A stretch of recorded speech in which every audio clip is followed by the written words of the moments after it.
Una vez que empiezas a abordar las causas profundas, descubres que es una red muy enmarañada de conflictos e ideas entrelazados que se repiten constantemente. Una forma de romper este ciclo interminable. Y como dices, el ciclo no se limita solo a los últimos 10 años, sino realmente a los últimos 30 y tantos desde el final de la Guerra Fría, o incluso a ese ciclo más largo desde 1945, se remonta mucho más atrás, al siglo XIX, a la Guerra de Crimea y a mucho más. Pero sostengo que, bueno, como dices, quizá no sepamos cómo llegar hasta ahí, pero normalmente, después de una guerra, si se quiere lograr algún tipo de paz duradera, es necesario poner nuevas ideas sobre la mesa. Y ni siquiera hemos llegado todavía a la primera etapa.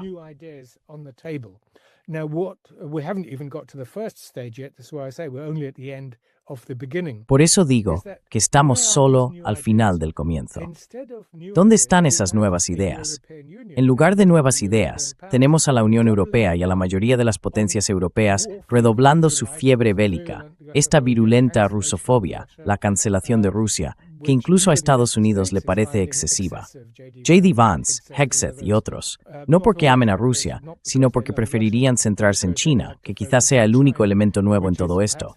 En otras palabras, perpetúan una visión de la política internacional que tiene que ver con esferas de influencia en conflicto.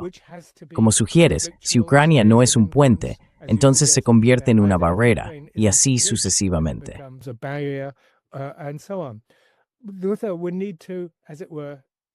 Lutero tendría que emplear, por así decirlo, una técnica clásica de negociación, escalar hacia arriba, si se quiere, e intentar contemplar el panorama de forma más amplia, más general, que es lo que creo que debemos hacer. Así que el primer elemento de eso es generar un nuevo debate sobre lo que tú llamaste un sistema de seguridad paneuropeo. Sí, pero eso solo será quizá un reflejo de una comunidad política paneuropea más amplia. Ahora bien, parece absurdo siquiera hablar o pensar en eso en este momento. Pero es precisamente en los días más oscuros de una guerra cuando debemos empezar a pensar lo impensable. ¿Cómo llegamos hasta ahí? No lo sé. Pero ahí es donde entra la segunda parte, porque el peligro de todo esto ahora mismo es que esta guerra es otra guerra civil europea.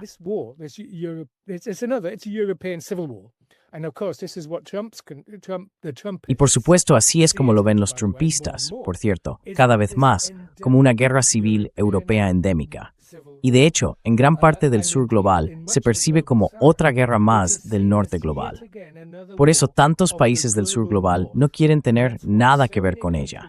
No se han sumado a las sanciones. Simplemente dicen, mira, estos europeos ridículos tuvieron una guerra mundial. ¿No fue suficiente para ellos? Así que tuvieron que tener una segunda y ahora quieren una tercera. Bueno, chicos, no queremos tener nada que ver con eso. Pero eso nos lleva al otro gran peligro actual, que es el sistema internacional basado en la Carta de las Naciones Unidas. Ya vemos a los ucranianos intentando aprovecharlo todo lo que pueden, pero en última instancia para denigrarlo, destrozarlo, destruirlo. Y por supuesto, los israelíes también lo hacen. No sienten más que desprecio.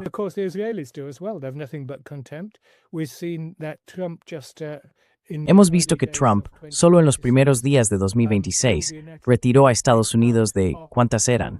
56 organizaciones internacionales. Así que Estados Unidos no solo está desertando del occidente político, de su sistema de alianzas atlánticas, lo que muchos celebrarían, diciendo que ya es hora de dar por terminado a la OTAN, que ha cumplido muy bien sus funciones bastante destructivas desde 1989.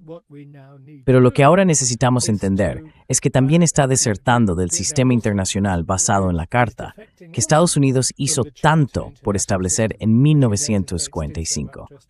Eso es catastrófico, en mi opinión. Tenemos muchos comentaristas rusos que sostienen que ha llegado el momento de construir instituciones paralelas, quizá a través de los BRICS, la Organización de Cooperación de Shanghái, o instituciones financieras alternativas al sistema de Bretton Woods, como el Banco Mundial y el FMI. Bueno, esa podría ser una forma de intentar salir de este círculo tan vicioso, en el que durante 4 años de guerra no hemos hecho más que repetir las mismas cosas una y otra vez desde 2014. repitiendo los mismos temas una y otra vez desde 1989. ¿Quién estaba a favor de la ampliación de la OTAN? ¿Quién estaba en contra? Who was for NATO enlargement? Who's against it? Oh, the Eastern Europeans wanted to join NATO. How could we stop Oh, los europeos del este querían unirse a la OTAN. ¿Cómo podíamos impedirlo? Este tipo de pensamiento es tan banal y falto de ideas. Necesitamos replantear la política internacional de una manera nueva. Y aquí es donde los movimientos por la paz, donde el pensamiento pacifista, son tan importantes. Este viejo estilo clásico de relaciones internacionales al modo estadounidense trata únicamente de la política del poder y cosas por el estilo. Bueno, ya sabes, muchos dirían que la humanidad se enfrenta a tantos desafíos, y no solo desafíos medioambientales y de otro tipo, sino también oportunidades. Los logros tecnológicos de los últimos años son fantásticos. in recent years are, fantastic. The fact that we can sit here and talk. El hecho de que podamos sentarnos aquí y hablar a través de esta máquina es simplemente increíble. Es ciencia ficción. Y sin embargo, ¿qué hacemos constantemente? Desperdiciamos la oportunidad. Y ahora los europeos quieren pasar las próximas décadas rearmándose. Nuestra magnífica ministra de Asuntos Exteriores, Yvette Cooper, estuvo ayer en tu país, en el norte de Noruega, pidiendo nuevas defensas masivas en Kirkenes, como diríamos en inglés. Estuvo allí, creo, el otro día.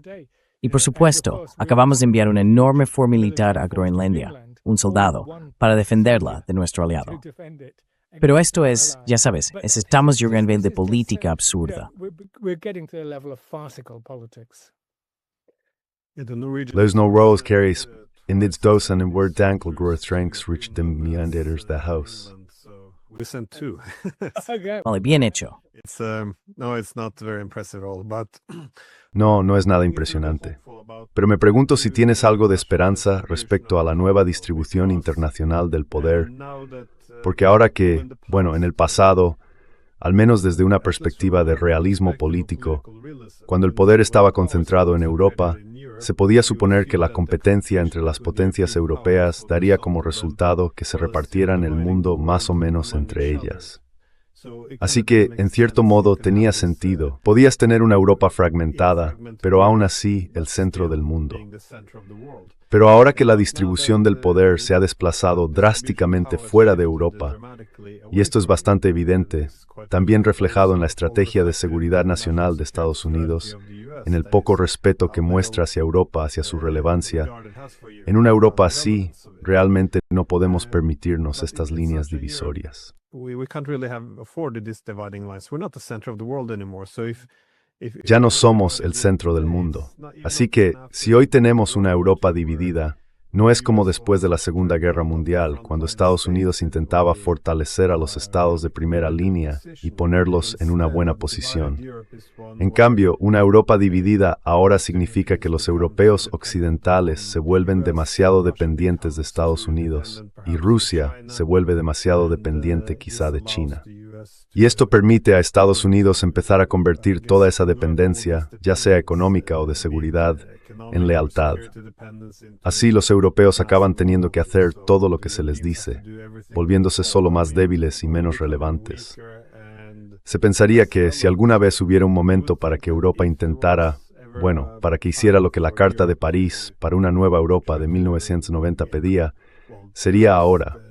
Una Europa sin líneas divisorias.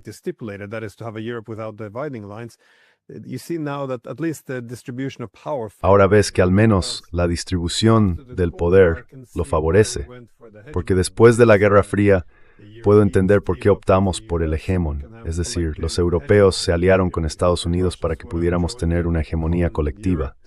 Sabes, si los rusos se hubieran unido a una Europa común, entonces no habría implicado a Estados Unidos de la misma manera.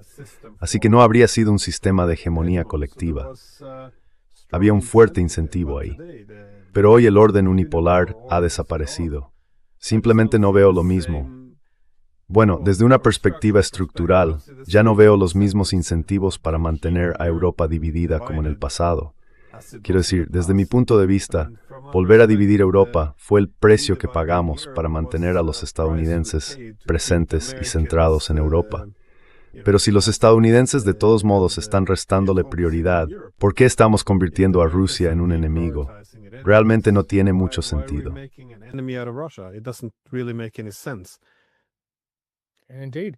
And worse than that, we bandwagoned and En efecto, y peor aún, nos subimos al carro y estropeamos las relaciones con China hasta cierto punto. Ahora están intentando recomponerlas.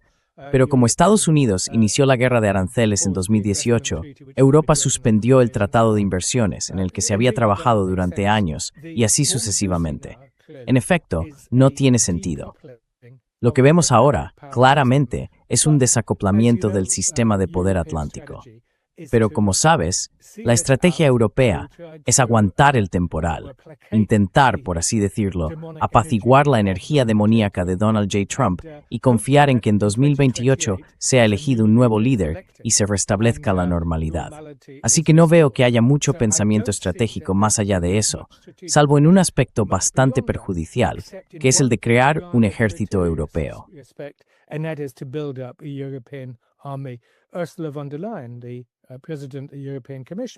Ursula von der Leyen, la presidenta de la Comisión Europea, sostiene ahora que Europa necesita consolidarse como una potencia militar, lo cual por supuesto es sensato en muchos aspectos, si se hace de manera positiva, en el sentido de que Europa debe mantenerse por sí misma y convertirse en un agente independiente.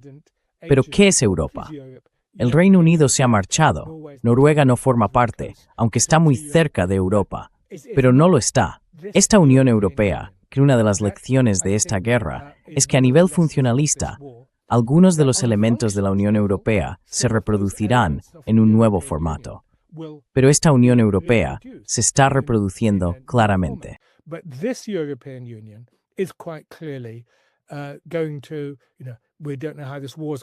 No sabemos cómo va a terminar esta guerra, pero creo que va a terminar mal. Ya está terminando mal para la OTAN, ha quedado desacreditada y demás, y creo que lo mismo ocurre con la Unión Europea. Por eso creo que debemos empezar a preguntarnos, ¿qué tipo de Europa queremos después de esta guerra? La que queremos es la que estaba en la agenda en 1945 y de nuevo en 1989-91. Y esa es, como tú sugieres, una visión pancontinental. Por supuesto, sería una Europa posamericana, pero no antiamericana. ¿Quién trabajará con Estados Unidos? ¿Quién quiere estar en conflicto? De nuevo, se trataría de volver realmente a los fundamentos normativos de la Unión Europea, como proyecto de paz.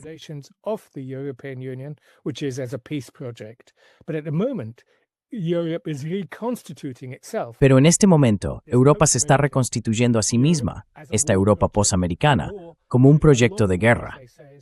Una guerra larga, como dicen, como han estado advirtiendo Mark Rutte y otros, contra Rusia, una guerra generacional.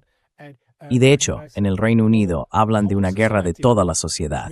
Lo que significa, por supuesto, lo que quieren decir con eso, se necesita represión interna. Algunos de nosotros hemos sentido realmente los duros golpes de eso, la censura y demás. Este es un camino catastrófico.